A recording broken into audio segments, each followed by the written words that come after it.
Mastermark tree staking kits are easy to install, help keep trees growing straight, and are available for small or large trees. Begin by cutting the provided rope into 3 10-foot lengths.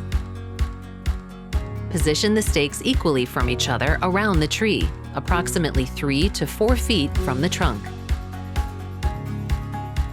Drive the stakes into the ground, angled away from the tree, using a rubber mallet.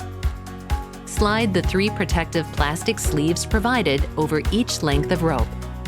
Attach the ropes to the trunk or first limbs of the tree, being careful to install the protective sleeves wherever the rope could touch the bark. Secure the loose ends of the rope to the stakes. The ropes should be loose enough for some wind movement and growth. Inspect and adjust the rope seasonally to avoid damage to the tree as it grows. For more information on Mastermark lawn and garden products, visit mastermark.com.